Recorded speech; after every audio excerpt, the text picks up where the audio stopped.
آپ کے اشارے سے اب آئیے جس مقصد کی طرف میں یہاں حاضر ہوا اس مقصد کی طرف بڑھتے ہوئے خطبہ مسئلہ کے بعد میں نے اس آیت مقدسہ کی تلاوت کرنے کا شرف حاصل کیا۔ اس کے تعلق سے بیان کرنے سے پہلے آئیے ہم سب مل کر انتہائی عقیدت و احترام کے ساتھ کعبے کی بدری گجا طیبہ کی شمس الضحیٰ شافعی روض جزا یعنی احمد مصطفیٰ محمد مصطفیٰ صلی اللہ علیہ وسلم کی بارگاہ گوہر میں ہدیہ درود پاک پیش کرنا ہے۔ اللہم صلی علی سیدنا و شفیعنا و حبیبنا مولانا محمد بارک وسلم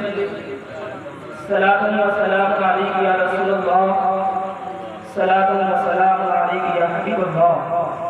صلی اللہ علیہ وآلہ وسلم۔ کوئی گل باقی رہے گا نہ چمن رہ جائے گا، کوئی گل باقی رہے گا نہ چمن رہ جائے گا، بس رسول اللہ کا دین حسن رہ جائے گا، بس رسول اللہ کا دین حسن رہ جائے گا۔ ہم سفیر و باغ میں ہے کوئی دم کا چہچہا، ہم سفیر و باغ میں ہے کوئی دم کا چہچہا، بلبلیں اڑ جائیں گی سونا چمن رہ جائے گا، بلبلیں اڑ جائیں گی سونا چمن رہ جائے گا۔ اطلس و کم خواب کی پوشاک کے نازا نہ ہو، اطلس و کم خواب کی پوشاک کے نازا نہ ہو، اس تنے بے جان پہ خاکی کفن رہ جائے گا، اس تنے بے جان پہ خاکی کفن رہ جائے گا۔ اور جو پڑھے گا صاحب لولاک پر درود، جو پڑھے گا صاحب لولاک پر درود، آگ سے محفوظ اس کا تن بدل رہ جائے گا، آگ سے محفوظ اس کا تن بدل رہ جائے گا۔ عزیزان ملت اسلامیہ، آج کی یہ محفل ایصال ثواب کے تعلق سے منعقد کی گئی ہے، اور یاد رکھیں اللہ رب العزت قرآن مقدسہ میں ارشاد فرماتا ہے کل من علیہا فان، کہ ہر ایک چیز کو فنا ہو جانا ہے، ہر ایک چیز کو ختم ہو جانا ہے، ہر ایک چیز کو اس دنیا سے مٹ جانا ہے، باقی رہنے والی ذات صرف وحدہ لا شریک کی ہے۔ اللہ رب العزت دوسرے مقام پر ارشاد فرماتا ہے کل نفس ذائقۃ الموت، ہر نفس کو موت کا مزہ چکھنا ہے۔ لفظ موت بھی ایک ایسا لفظ ہے جہاں قوم ریلیجس اور کاسٹ کے نام پر بٹتی ہوئی نظر آتی ہے، جہاں قوم دین اور بے دینیت کے نام پر بٹتی ہوئی نظر آتی ہے، لیکن جب بات موت کی آتی ہے، بات جب موت کی آتی ہے تو تمام کے تمام ایک زبان ہو کر کہتے ہیں کہ موت آنی ہے، اور موت آنی ہے، اور موت آ کر کے رہے گی، موت کو نہ کوئی ٹالا ہے، موت کو نہ کوئی ٹال سکتا ہے۔ اور یاد رکھیں کہ موت ایک ایسا لفظ ہے یہ ذہن میں آتے ہی انسان کے اندر کبھی سے تاریخ ہو جاتی ہے، یہ لفظ ذہن میں آتے ہی انسان کے رونگٹے کھڑے ہونے لگتے ہیں۔ لیکن یاد رکھو مومنو، اللہ کے رسول سرکار دو عالم صلی اللہ علیہ وسلم نے ارشاد فرمایا ہے کہ موت مومن کے لیے تحفہ ہے اور کافروں کے لیے بھیانک چیز ہے۔ مومنو یاد رکھو، اللہ کے رسول سرکار مدینہ صلی اللہ علیہ وسلم نے ارشاد فرمایا ہے کہ مومنوں کے لیے موت ایک تحفہ ہے۔ آئیے اس پر ایک مثال پیش کر دوں تاکہ یہ بات واضح ہو سکے۔ حضرت بلال حبشی رضی اللہ تعالیٰ عنہ کی جب آخری وقت آتا ہے، آپ کی زوجہ آپ کے سرحانے بیٹھی ہوئی ہوتی ہے اور کہتی ہے، اور جب آخری وقت ہوتا ہے سانس گلے کو آ رہی ہوتی ہے، آپ کی زوجہ کہتی ہے واہ حسنا ہو، واہ حسرتا ہو، ہائے افسوس، ہائے افسوس، مجھ پر غم کے پہاڑ ٹوٹ گئے ہیں۔ حضرت بلال حبشی کی ابھی جان باقی رہتی ہے، کہتے ہیں کہ میری زوجہ ایسا نہ کرو، بلکہ یوں کرو کہ ایک حبیب اپنے محبوب سے ملنے کے لیے جا رہا ہے، ایک حبیب اپنے محبوب کے دیدار کے لیے جا رہا ہے۔ مومن کے لیے موت ایک تحفہ ہوتی ہے۔ حضرت ابراہیم خلیل اللہ کا واقعہ دیکھ لیا جائے، ملک الموت حضرت ابراہیم خلیل اللہ کے پاس کہ اللہ رب العزت نے آپ کی روح قبض کرنے کے لیے مجھے بھیجا ہے۔ اور ملک الموت کا جب یہ پیغام حضرت ابراہیم خلیل اللہ کے کانوں پر ٹکراتا ہے تو آپ بتاتے ہیں کہ اللہ رب العزت مجھے اپنا خلیل بتاتا ہے۔ خلیل کے معنی ہوتا ہے جگری یار کے، خلیل کے معنی ہوتا ہے اچھے دوست کے، صدیق سے بڑھ کر کے خلیل کا مقام ہوتا ہے لوگوں کے اعتبار سے۔ اللہ ابراہیم خلیل اللہ کہتے ہیں کہ اللہ رب العزت مجھے خلیل اپنا بتاتا ہے اور روح ساتھی میری روح بھی قبض کرنے کے لیے بھیجا ہے، میرے جسم کو بغیر روح سے الگ کرنے کے لیے بھیجا ہے۔ حضرت ملک الموت اللہ کی بارگاہ میں واپس آتے ہیں اور اللہ کی بارگاہ میں ابراہیم خلیل اللہ کا پیغام پہنچاتے ہیں۔ اللہ رب العزت فرماتا ہے کہ اے ملک الموت جاؤ حضرت ابراہیم کو کہنا، حضرت ابراہیم خلیل اللہ کو کہنا کیا کوئی خلیل ایسا بھی ہے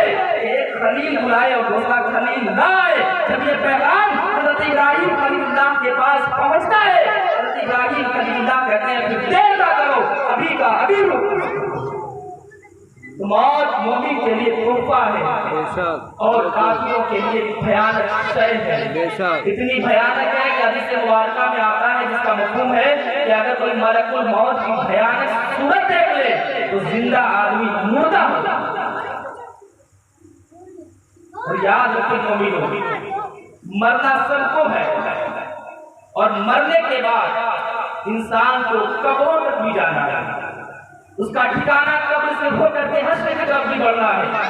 قبر کے متعلق اللہ کے رسول سرکار دو عالم صلی اللہ علیہ وسلم نے ارشاد فرمایا ہے کہ قبر یا تو جنت کے باغوں میں سے ایک باغ ہے یا جہنم کے گڈھوں میں سے ایک گڈھا ہے، تو تمہیں اختیار ہے، چاہو تو جنت کے باغوں میں سے ایک باغ بناؤ یا تو چاہو تو جہنم کے گڈھوں میں سے ایک گڈھا بناؤ۔ اللہ کے رسول سرکار دو عالم صلی اللہ علیہ وسلم نے اللہ کے رسول سرکار دو عالم صلی اللہ علیہ وسلم کی بارگاہ میں ایک مرتبہ حضرت عائشہ صدیقہ رضی اللہ تعالی عنہا عرض کرتی ہیں یا رسول اللہ کیا کوئی ایسا بھی ہے جس سے کل قبر میں سوال و جواب نہ ہوگا؟ لفظ قبر پر اگر غور کر لیا جائے تو یہ بھی دلوں میں کبھی پیدا کرنے والا لفظ ہے، جہاں نہ کوئی روشن دان ہے نہ کوئی کھڑکی ہے، جہاں تاریکی ہی تاریکی ہے اگر اعمال بد ہے، جہاں روشنی کی روشنی ہے اگر اعمال نیک ہے، اور اس قبر میں ہمارے درد کا کوئی دوا، ہمارے درد کی کوئی دوا دینے والا نہیں ہے، اس قبر میں ہماری مدد کوئی کرنے والا کوئی نہیں ہے۔ حضرت عائشہ صدیقہ پوچھتی ہیں یا رسول اللہ کیا کوئی ایسا بھی ہے جس سے کل قبر میں سوال و جواب نہیں ہوگا؟ اللہ کے رسول نے فرمایا کہ ہاں عائشہ صدیقہ، میں عائشہ، اور وہ شخص ہے جو اپنی موت کو کثرت کے ساتھ یاد کرتا ہے، اس سے کل قبر میں سوال و جواب نہیں کرے۔ یاد رکھیں کہ محفل ایثار ثواب کے تعلق سے منعقد کی گئی ہے تو حق بنتا ہے کہ ایثار ثواب کے ثبوت پر بھی بیان کر دوں۔ اللہ رب العزت قرآن مقدسہ میں ارشاد فرماتا ہے ربنا اغفر لنا ولاخواننا الذین سبقونا بالایمان، اے ہمارے رب ہمیں بخش دے اور ہمارے ان بھائیوں کو بھی بخش دے جو ہم سے پہلے گزر چکے۔ اگر یہ بات ناحق ہے، اگر یہ بات کہی جائے کہ مردوں کو زندوں کا ثواب نہیں پہنچتا ہے تو پھر اللہ رب العزت کا یہ کلام نگو ہو جائے گا، کیونکہ اللہ رب العزت خود کو دے رہا ہے، اللہ رب العزت خود قرآن میں فرما رہا ہے ربنا اغفر لنا، کہ اے ہمارے رب ہمیں بخش دے اور ہمارے ان بھائیوں کو بھی بخش دے جو ہم سے پہلے گزر چکے۔ سبحان اللہ سبحان اللہ، بہت خوب۔ اور پھر حضرت ابراہیم خلیل اللہ کی وہ دعا بھی یاد آ جاتی ہے جس کو اللہ رب العزت نے قرآن مقدسہ میں نقل فرمایا ہے اللہم ربنا اغفر لی ولوالدی وللمؤمنین، اے ہمارے رب مجھے بھی بخش دے اور میرے والدین کو بھی بخش دے۔ حضرت ابراہیم خلیل اللہ کے والدین اس دنیا سے جا چکے تھے، حضرت ابراہیم خلیل اللہ کی اس دعا کو اللہ رب العزت قرآن مقدسہ میں نقل فرما رہا ہے، اور یہ آیت اس بات سارے ثواب پر دلیل ہے۔ اللہ رب العزت فرماتا ہے کہ اے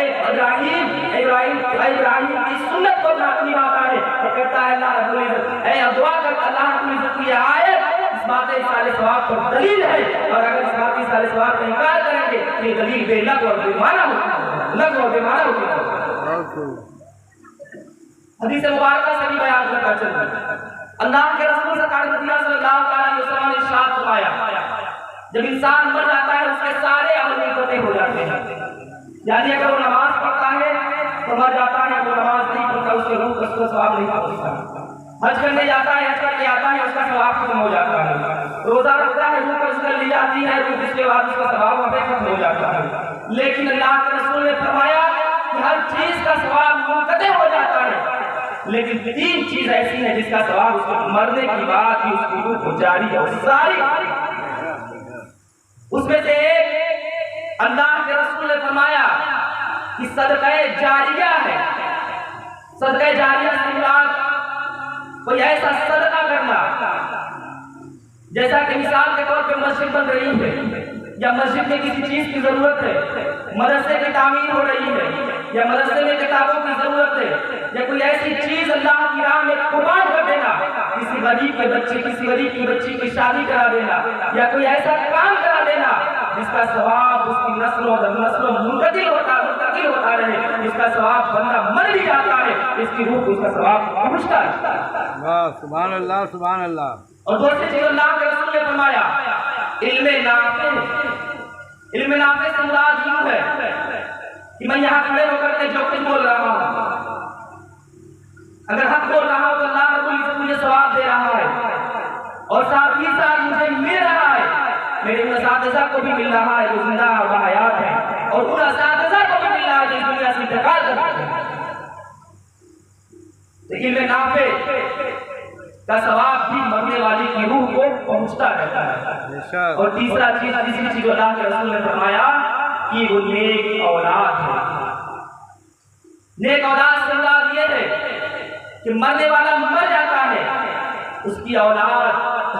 قبر میں اس کا انتظار کرتی رہتی ہے کہ کب میرے نام سے کوئی اللہ کی راہ میں صدقہ کرے، میرے نام سے کوئی ثواب بھیجے، تاکہ اللہ رب العزت اپنے کرم سے اس برکت سے میرے اوپر ہونے والے عذاب میں تخفیف کرے۔ اور یاد رکھیں اللہ کے رسول سرکار مدینہ صلی اللہ علیہ وسلم نے ارشاد فرمایا کہ میری امت میں کچھ گناہگار ایسے ہوں گے جو قبر میں جائیں گے تو گناہگار ہوں گے، لیکن جب قبر سے نکلے ہوں گے تو نکلے ہوں جب قبر سے نکلیں گے تو گناہوں سے پاک اور صاف ہوں گے۔ تو پوچھا صحابہ کرام یا رسول اللہ وہ کیسے؟ تو کہا کہ ان کی اولاد ان کے لیے سارے ثواب کرے گی، اللہ رب العزت اپنے فضل سے ان کے گناہوں کو مٹا دے گا اور ان کے نامہ اعمال میں بلندی عطا کرے گا۔ سبحان اللہ بہت خوب۔ اور حضرت موسیٰ نبی علیہ السلام کا وہ واقعہ بھی ہے کہ آپ کا گزر ایک قبر کے پاس میں ہوتا ہے، دیکھتے ہیں کہ قبر والے میں عذاب ہو رہا ہے، قسم قسم کے عذاب میں مبتلا ہے۔